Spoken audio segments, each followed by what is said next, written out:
Info Afrique sur AL24 News, bienvenue.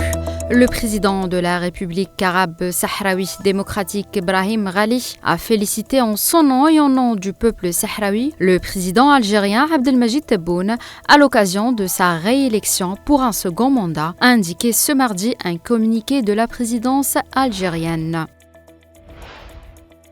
Plus de 14 000 écoles ont été contraintes de fermer en Afrique de l'Ouest et Afrique centrale en raison de la violence et de l'insécurité en 2024, selon le Conseil norvégien pour les réfugiés, au Burkina Faso et au Mali ainsi qu'au Cameroun et en RDC. Les fermetures d'écoles ont touché des millions d'enfants en 2023 et continuent de le faire cette année, a indiqué hier le NRC.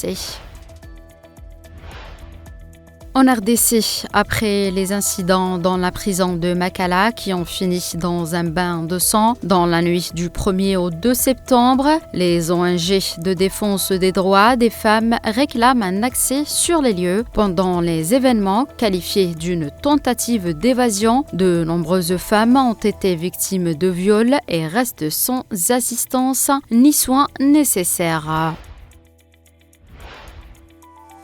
Au Soudan, plus de 16 mois après le début du conflit, la guerre continue d'échapper à tout contrôle, a alerté ce mardi la chef adjointe des droits de l'homme de l'ONU, redoutant qu'elle ne prenne une dimension ethnique dans certaines provinces soudanaises, notamment au Darfour. Les déclarations des parties belligérantes sur leur engagement à protéger les civils restent vides et les violations se poursuivent sans relâche, a affirmé Nada El-Nashif.